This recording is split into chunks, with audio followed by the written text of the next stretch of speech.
We are going to continue with prophecy here, and today our topic is going to be Revelation chapter 10, which I promised last week. We've been in Daniel for a while now, and laying the foundation. And we're still going to see a little bit of Daniel today, but we're going to move on to Revelation chapter 10 today. And I have the title of our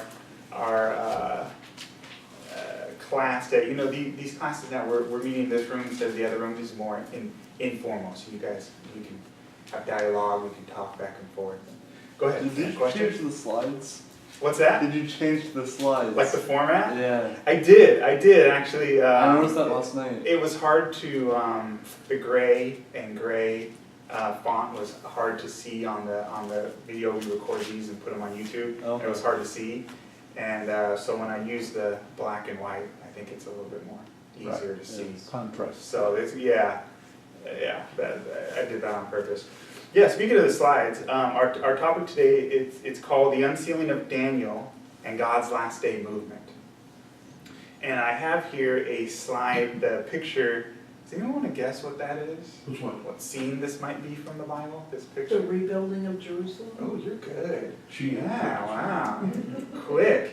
Yes, it is. This is, like an artist's depiction. I'm not even sure if these are like, they kind of look like clay figures. Yeah, no, statues. Man. Yeah, it's kind Yeah. of neat. But it's supposed to be Nehemiah's days, when they rebuilt the temple and rebuilt the wall and so forth. And, last night we had a great study. Yeah. Matthew came with us and we studied. We have a group that meets in Marina for Bible studies just once a month. And they stuff us with a bunch of Filipino food. and then we roll into the living room and try to keep our brains awake for the Bible study lesson. But we looked at typology and the idea of Old Testament stories and how they really happen, but they also have a dual fulfillment.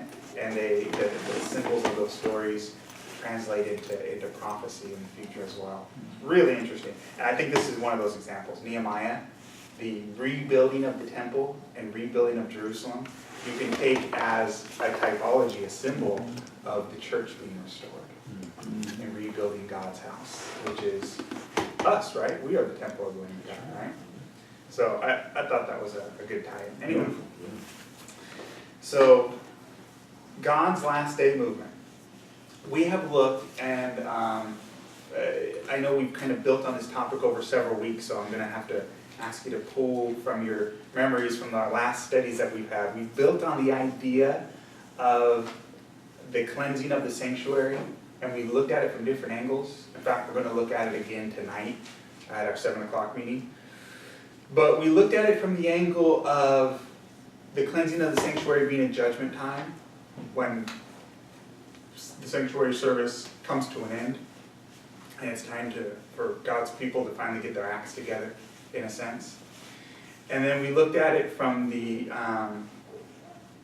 angle that it is a cleansing of the church. And that was kind of our focus last week, that we should expect at the end of the 2300 days prophecy, the cleansing of the sanctuary prophecy, we should expect a cleansing of the church and a restoration of the church, which was destroyed and put down during the Dark Ages, right? During the Dark Ages, God's people were persecuted. The truth, it says the little horn cast the truth to the ground and stomped on the sanctuary and upon God's people. And so the sanctuary is cleansed at the end. And we are the sanctuary. And so we would expect the church to be restored at the end of that 2300 days prophecy. That's kind of what we've been looking at the last couple weeks. And this is kind of the culmination of it today. So the sanctuary cleansed. And let's read from that key verse in Daniel 8:14. That was the other thing I did when I changed the slides, is I stopped putting the whole verse on the screen because it makes the font too small and you can't really see it. And that way you have to open it and read it in your own Bible. So you guys have your Bibles ready. Daniel 8:14. Can somebody read that for us, please? And he said to me, for 2,300 days Then the sanctuary shall be cleansed. So we should expect at the end of the 2300 days, the sanctuary would be cleansed. Okay? And we saw that there was three things that was cleansed on the Day of Atonement, which is the feast that this is related to. The high priest, and the tabernacle itself, and then the people. Remember we saw those three things were cleansed? We looked at that last week. The high priest now does not need cleansing, because our high priest now is not just a mere man, it is Jesus. the God man, right? The God who became man, Christ Jesus, who is sinless. He doesn't need to be cleansed. But the sanctuary itself still needs to be cleansed, and the people, we absolutely need to be cleansed, right?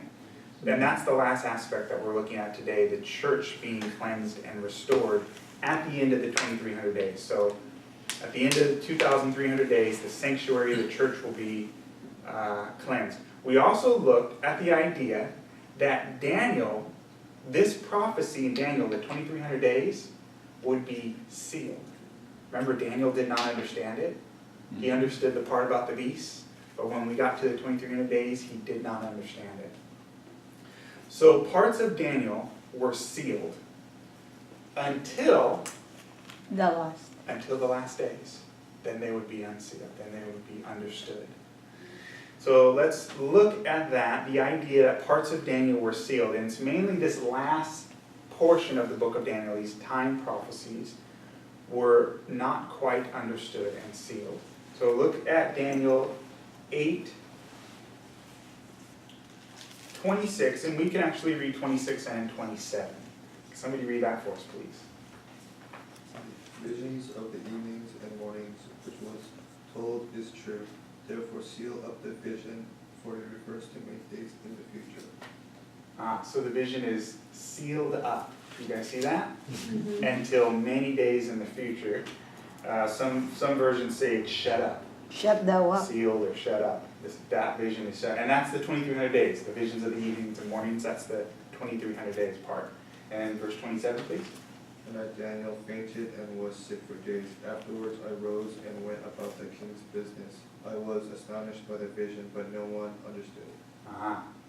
So the vision is sealed and it's not understood. Daniel didn't even understand it. Okay? Now go to Daniel chapter 12. Now, I'll tell you this. Daniel 8 through 12 is almost just like a whole section that's linked together. Daniel 8 we saw is linked to Daniel 9. We saw the links there. That part of it's not explained from Daniel 8 until you get to Daniel 9. Daniel 10 is a new vision. But Daniel 10, 11, and 12 is really all just one vision. It's really just all one thing. So when we get to Daniel 12, we're kind of at the end of this section that it spans between Daniel 8 and Daniel 12. So can somebody read verse 4 for us in Daniel chapter 12, please? But you, Daniel, shut up the words and seal the book until the time of the end. Many shall run to and fro, and knowledge shall increase. Interesting.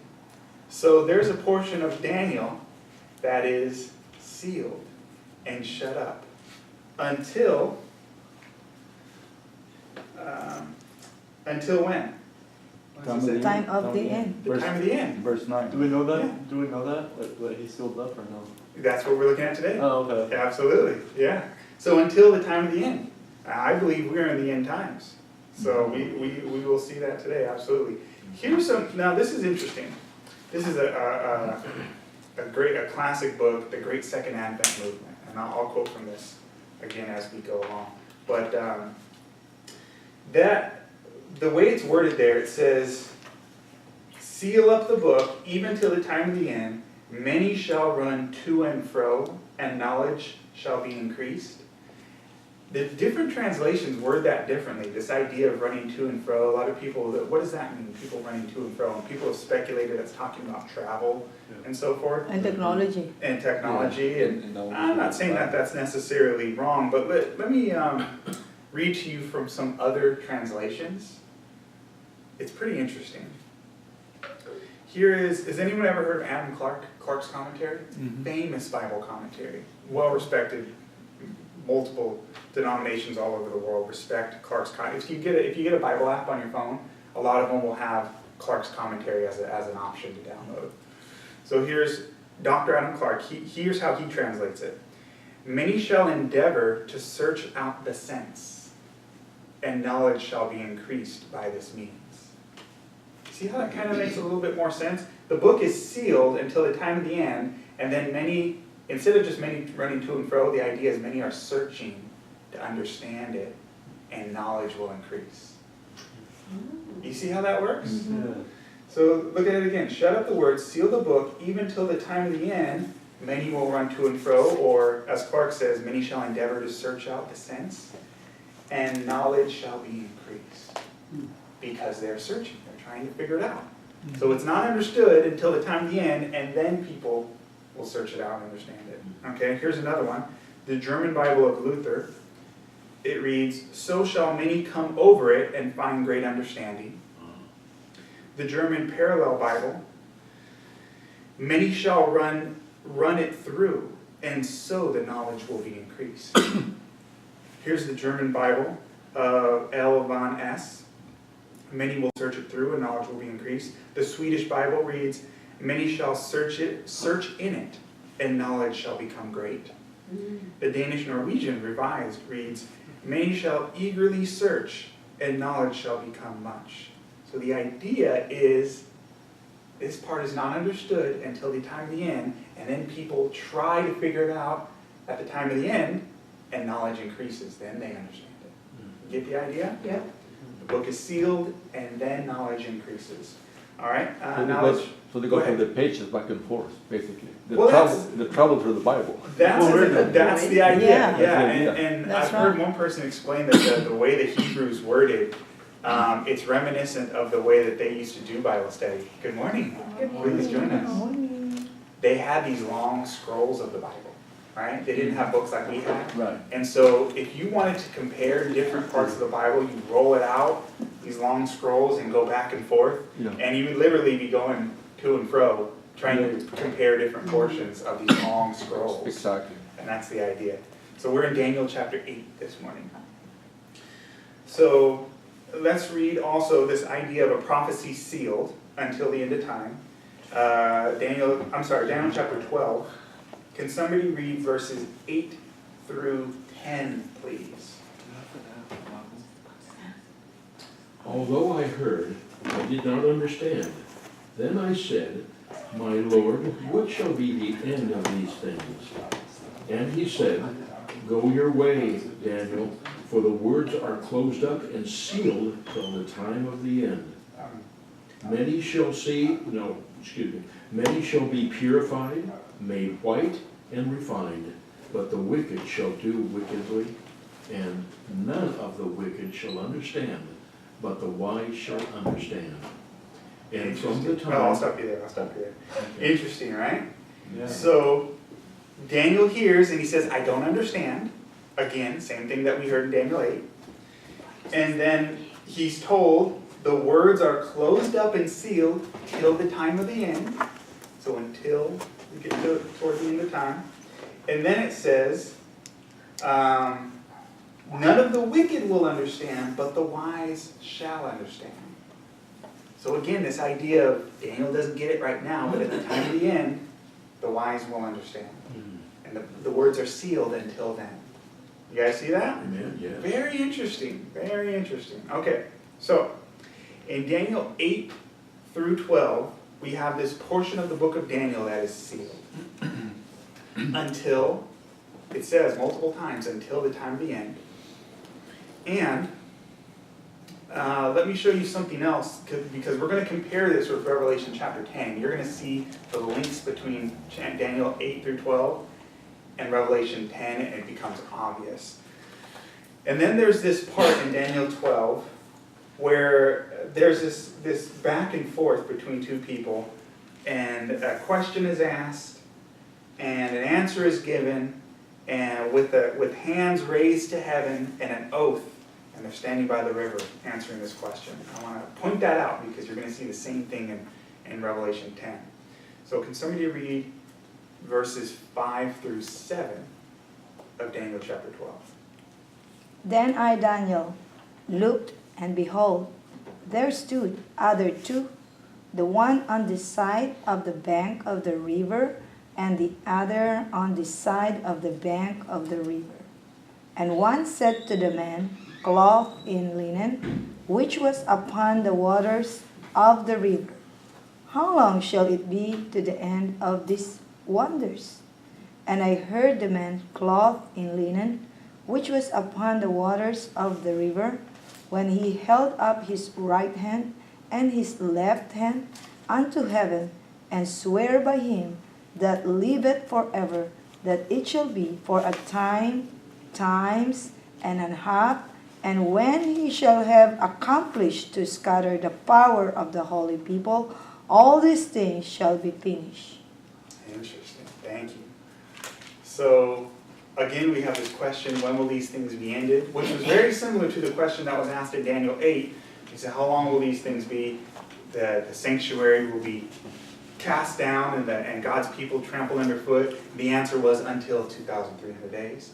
Then the sanctuary will be cleansed. Now the answer is, the guy raises his hands to heaven, swears by him who lives forever and ever, and says it will be for a time, times, and half a time, which we've studied that before, right? You guys remember that one? That's the 1,260 days.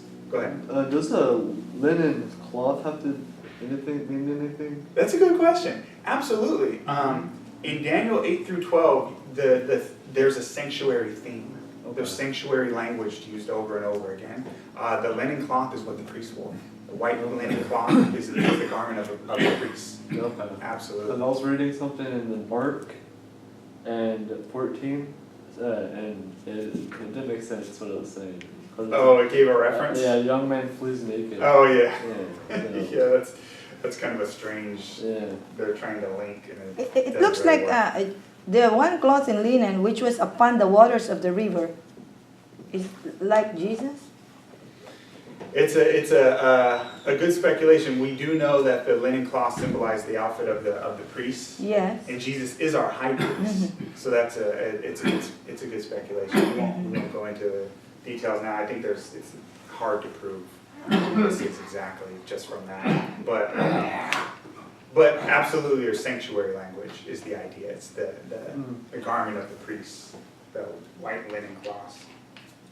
Anyway, so the idea is you have a question's asked and it's answered by this guy raising his hands to heaven and swearing by him who lives forever and ever that it will be for time, times, and half a time.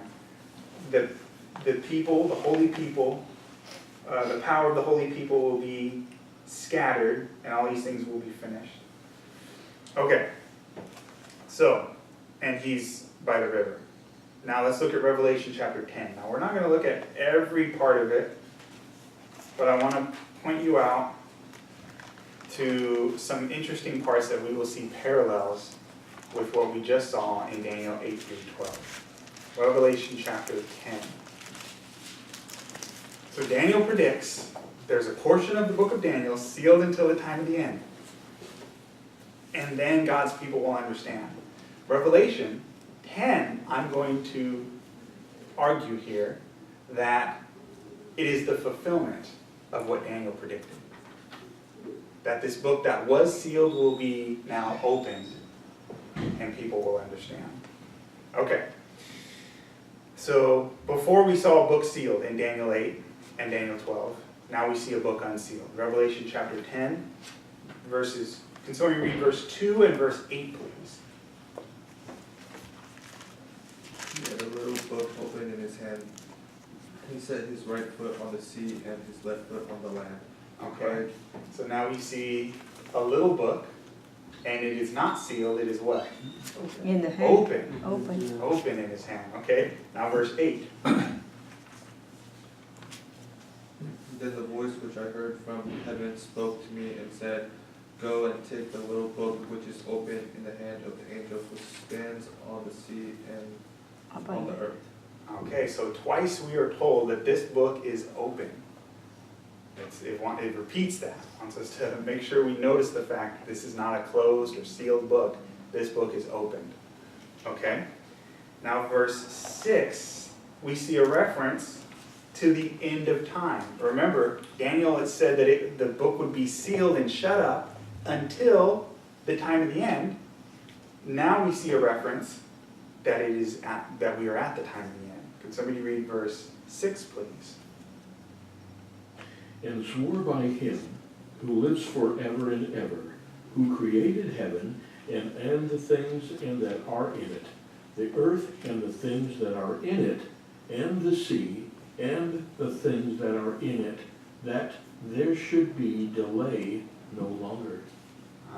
And some versions will say time no longer. So that would be toward the end of time, right? There's time no longer. We're talking about the end of time. So we see a book opened and a reference to the end of time.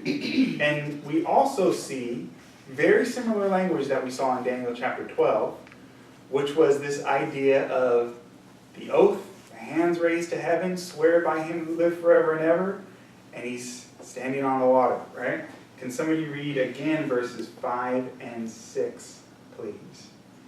The angel whom I saw standing on the sea and on the land raised up his hand to heaven and swore by him who lives forever and ever, who created heaven and the things that are in it, and the earth and the things that are in it, and the sea and the things that are in it, that there should be delay no longer.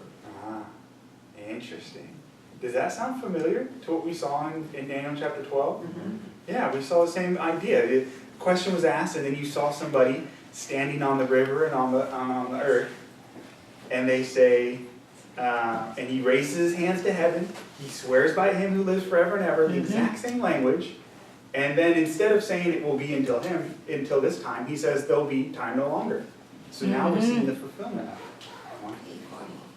Glad you could join us. We're in Revelation chapter 10.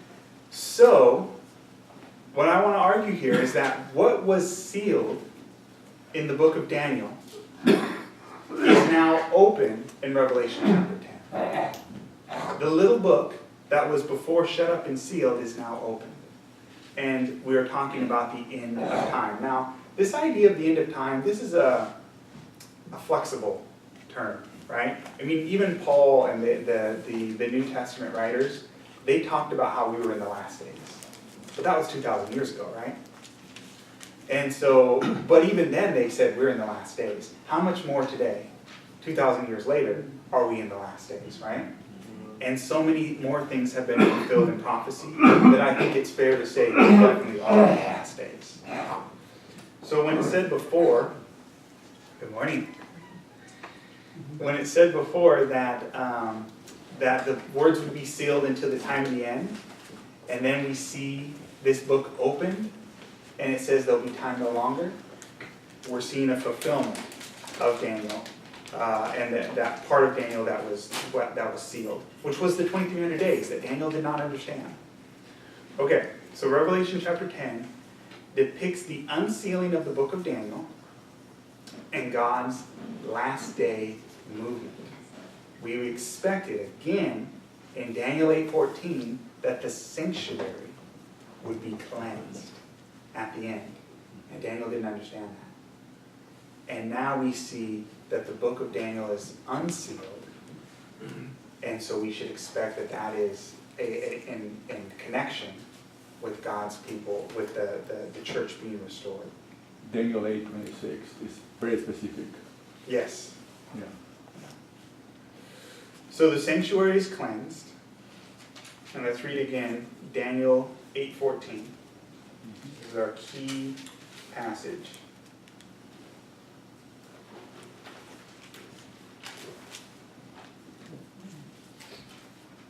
Daniel 8:14. I'll read it for you. He said unto me, unto 2,300 days, then shall the sanctuary be cleansed. Daniel doesn't understand it. The book is sealed. But at the end of the 2,300 days, it should be unsealed. and the church shall be restored. So there's two things that we're looking for. At the end of the 2300 days, we're looking for a movement to restore God's church back to how it was before the Catholic Church corrupted it, and an understanding of the 2300 days. That's two things that we should look for at the end of the 2300 days. Daniel will be unsealed and the sanctuary will be cleansed. So the question is, when did the 2300 days end? Right? When did this happen? Now we studied this before, it's been a few weeks now, but we'll go over it again. And when did the sanctuary cleansing start? That would be at the end of the 2300 days. Just quickly, because we've studied this before, we did see before, we saw links between Daniel 8 and 9. Daniel 8, the time frame is given, but no starting date for the 2300 days.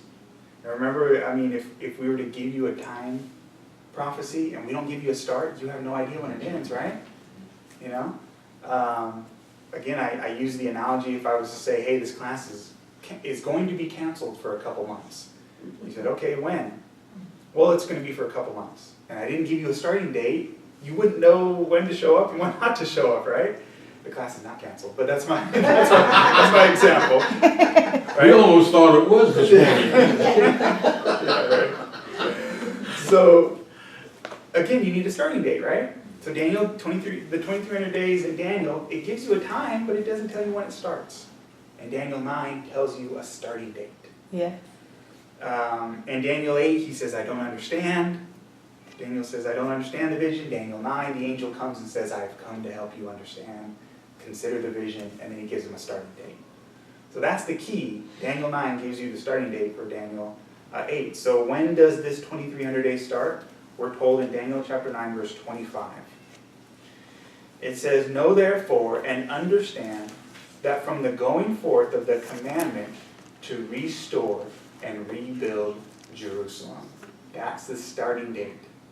That's the beginning. From that time.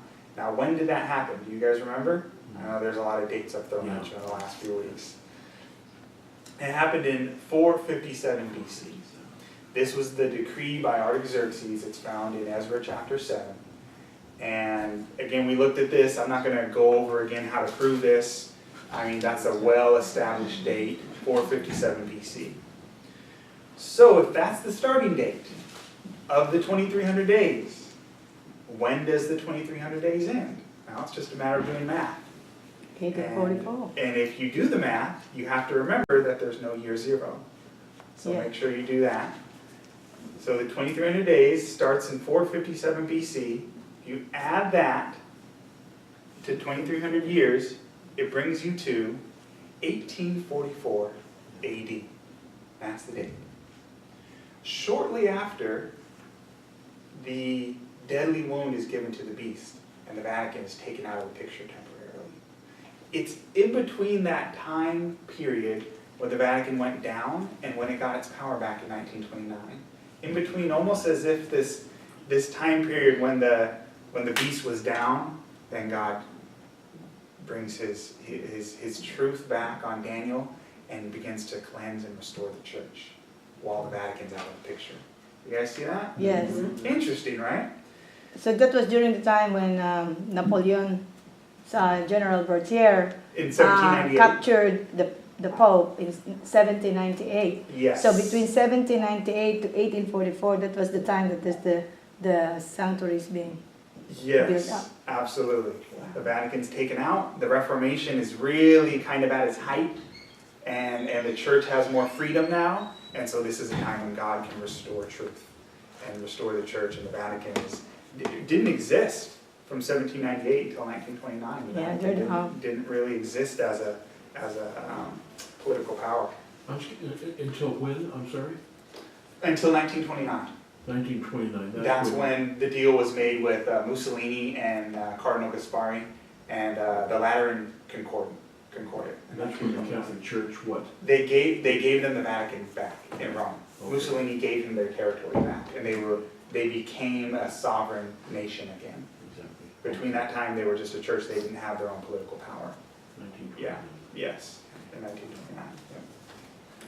So, 1844 is the date when we would see the sanctuary cleansed a restoration of the truth and an understanding of the book of Daniel, the 2300 days. We should expect that. Again, Daniel 8:14, he said unto me, unto 2,300 days, then shall the sanctuary be cleansed, in 1844. So, we should expect a religious movement around 1844. We should expect that in history. That should be there. And part of this religious movement should be an understanding of the 2300 days. Because it was sealed before, and now the little book is Open. opened. That's what we should expect. And that's exactly what happened in history. You can look it up. It is called the Great Awakening is what it's often called. There was a few of those in history, but there was one in particular in the 1800s that was called the Great Awakening. It's also called the Millerite movement. Has anyone ever heard of the Millerite movement? Yes, William Miller. William. This is an artist depiction here of some of their meetings that they had, where they would preach. And you know what the focus of the Millerite movement was? You know what the key subject that they studied? Good morning. Mhm. You know what the key subject they would study was? The 2300-day prophecy of Daniel chapter 8. Oh. That was their key. Daniel 8:14 was the key verse that they studied. And they were trying to understand what it meant. And that was the whole purpose of the Millerite, which was also called the Great Second Advent movement. Now, why was it called the Advent or the Adventist movement? The reason why is that word is a reference to the second coming of Christ. There was the first advent of Christ when he became a baby, and there's the second advent of Christ when he comes back, right? Mm-hmm. Now, these people, when they preached on this, they understood in Daniel that it said that the 2300 days would end around the time of the end. And so they said to themselves, if we're coming to an end of the 2300 days in 1844, that means we're close to the end, right? Mm-hmm. Now, you have to understand the mindset of Christianity in those days. In the middle 1800s, the dominant teaching in most Protestant churches was that the world would continue, that soon there would be an ushering in of God's kingdom here on earth, and there would be a millennium of peace, and not that Jesus was not going to come and destroy the world. Instead, there's going to be this great prosperity for 1,000 years. That was the dominant teaching. And it caused men to look for heaven on earth. Mm-hmm. And to try to just make things better on earth. And they were trying to get it so that we have this nice, and that was the common dominant teaching. And you can imagine that it led to a lot of problems. Problems with people putting their treasure here instead of in heaven, right? Amen. That's right. But that was the dominant teaching. So this Adventist movement came along and said, no, we're close to the end, and Jesus isn't coming to pretty up this pig of a world that we have. He's coming to destroy it. It's going to be the end of this world when he comes. And so they were focused on the fact that Jesus was coming soon, and so they were called Adventists. And it was called the Advent movement. The Millerite movement, the Advent movement were the same thing. And their focus was the understanding of the 2300 days of the book of Daniel. I'll read you guys, here's a picture of some of their tents, some of their tent meetings they had. And it was quite the movement all over the world. It's in the US and Europe and various places around the world. Everyone, it's almost as if simultaneously, and I'll read you guys some quotes from this, but simultaneously different people on different continents throughout the world started studying the book of Daniel and came to the same conclusions independently. That it was going to end, that the 2300 days were going to come to an end in the 1840s, and then they specified 1844. Very interesting that all these people would understand these things at the same time. I'll give you guys an idea of how big of a movement this was. I could read several quotes on this subject of the popularity of the movement. For example, in the Church of England alone, there was 700 ministers preaching on this subject of the 2300 days and the fulfillment of it, and understanding that it's coming to an end in 1844. 700 ministers alone in the Church of England. That's not even counting the people who were in the Church of England, right? That's not even counting the average lay people who were preaching this in small studies. It was quite the movement. And I could go into a lot of the history on this. There's a lot of details. There was a guy by the name of Josiah Litch. Many people have not heard of him, but he was part of this Advent movement, and he understood some of the prophecies in Revelation chapter 8 and 9. And because he understood it and they came to a fulfillment near that time, which I won't go into the details of what that was. It had to do with Islam and so forth. But because it happened exactly as he had interpreted the prophecy, it gave credibility to this Advent movement. And here's an account where it says that a few months after this fulfillment of this specific prophecy on Islam, he received letters from more than 1,000 prominent infidels of those days. Some of them leaders of infidel clubs, people who reject the Bible, in which they stated that they had given up the battle against the Bible and had accepted it as God's revelation to them. So that 1,000 prominent infidels are writing letters to this leader in the Advent movement, Josiah Litch, and saying, hey, this stuff is true. This stuff is, God's book is real. The Bible is real. So you have hundreds of ministers preaching in the Church of England, thousands of infidels becoming converted. You had tent meetings like this all over the United States, preaching on this subject. And you had, one of the leaders of this movement was William Miller, who was just a Baptist farmer. And he studied this subject. He studied the 2300 days, and he saw the connection between that and Daniel 9. And he saw that it came to an end in 1844. And many other people around the world came to the same conclusion simultaneously and began preaching on this movement. And so it was called the Great Second Advent Movement, the Great Awakening. So I don't think it is a coincidence that Daniel said that at the end of the 2300, that the 2300 day prophecy would not be understood, it would be sealed, and then at the end, it would be opened and understood. And it would be open in a connection with this great revival of God's church. I don't think that's a coincidence. What do you guys It's think? history. There are no It happened. coincidences. There are no coincidences. That's right. Now, we could go into more of the history on what exactly happened in 1844 and their understanding of it and so forth. We don't have a lot more time. It's about 11 o'clock now.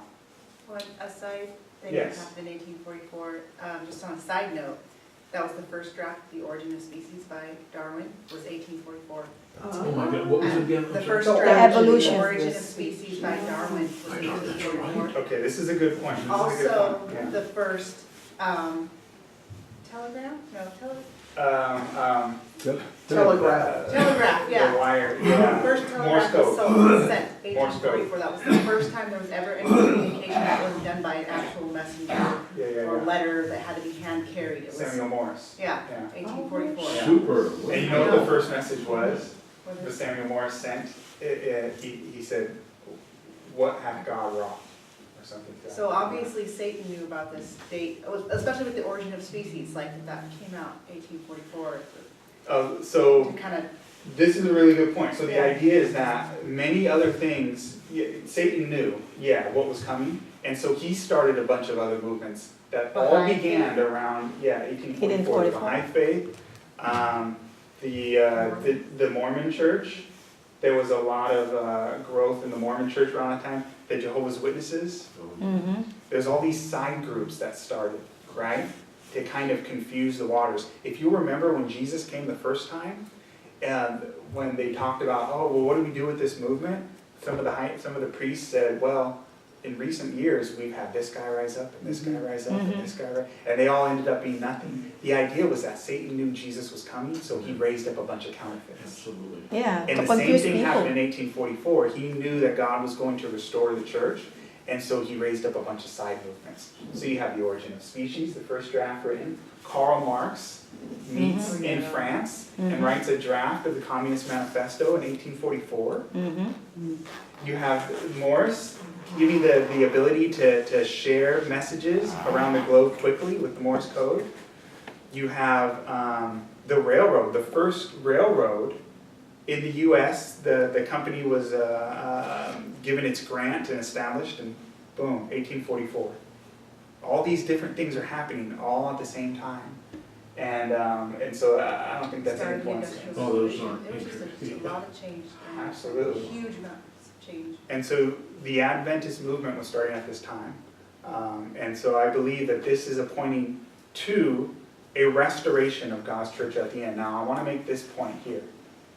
We looked at the idea of the false religious movement during the Dark Ages, right? The Catholic Church. But we were also very clear that that does not mean everybody who was a member of that church was automatically lost, right? And there's many good Catholics today who don't know any of this stuff. I So agree. membership in that church does not necessarily mean you're You're lost, No. because you may not know any better, right? But if they do learn, God says, come out of her, my people, right? The same thing is true about God's Last Day movement. Membership in God's Last Day movement does not save you. And in fact, there will be people from all denominations who don't know any better, who also will be in the kingdom. But just as Satan created a false version of Christianity, God is trying to restore the truth. And so the job of this Last Day movement is to proclaim the truth, not to be some special club that are the only people who are saved. Does that make sense? Yes. Absolutely. So it's just, we should expect that God would have a witness at the end of time when there's so much corruption, so much confusion in the various denominations, and so many of the Protestant churches joining hands with Rome. We would expect that God would have a people that would say, no, this is the truth, and that's not okay. And so that's what we're referring to when we talk about this Adventist movement. And of course, from this Adventist movement, the Seventh-day Adventist Church was formed shortly thereafter, after 1844. We can go into the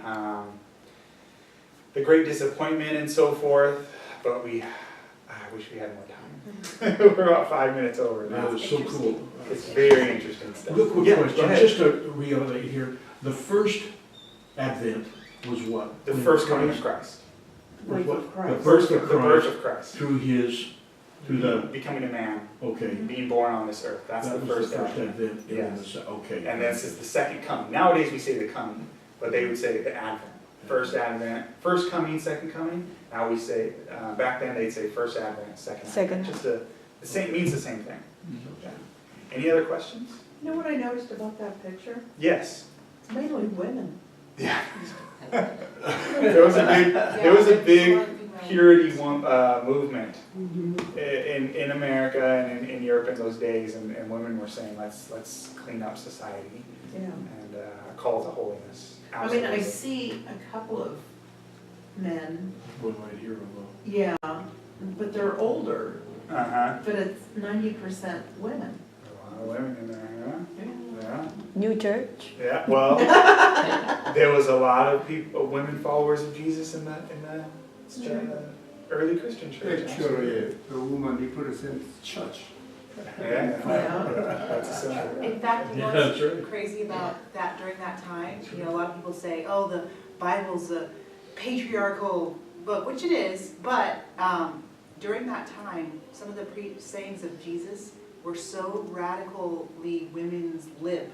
During In a that sense, women were yeah. really like, Yeah. you know, it was a lot of women really loved the teachings during that time, because during that time it was an oppressively patriarchal society, Yeah, you it know? was too And far, maybe, Yeah, and so the women were really excited about the things that Jesus Well, was to saying. have Mary be the first witness to the resurrection, Yeah. that was a huge honor, to have, and a woman with her history, Yeah, and yeah, to be the give first her one that to honor. witness Yeah, Jesus' resurrection. absolutely. And Absolutely. yeah, to anoint him. Yeah, absolutely, and to anoint him before his death. Mhm. So in the Great Second Movement, this one, because Miller was a Baptist, Yes, so there's no Seventh-day Adventist there. not yet, not So there, it's no. a conglomeration of all the churches. Yeah. That's a good point too, yes. So People Methodist, from all Baptist, denominations came together. Presbyterian, and the Anabaptist, they were all went They all together came together. to study the Bible, and Yes. they came up to this great Second Advent movement. Absolutely. And then That's a until really they good point. formed the Seventh-day Adventist. And the sad thing was that the Advent movement, even though it had literally millions of people in this great religious awakening, even though it was becoming very popular, the denominational leaders, the Protestant denominational leaders of those days, forbade it and spoke against it. And you could get kicked out of your church if you Join them. were going to these Adventist meetings. Yeah, that happened very often. So they persecuted the You same reject this their own Millerite people. stuff, or else we're going to kick you out of the church, and they disfellowship you from all different churches. But then they all came together, and they all had something to share. The Baptists had the truth about baptism, that it's not sprinkling water on a baby, that it's baptism by immersion, And the Methodists brought in the holiness movement, and so all these different denominations brought in truth, and it all came together. Interesting, huh? All right, well, let's stop there because we're 7 minutes over. But it's good stuff. That is so good stuff, And boy. we'll continue tonight at 7 o'clock. We'll look at Daniel 8 again from a different angle.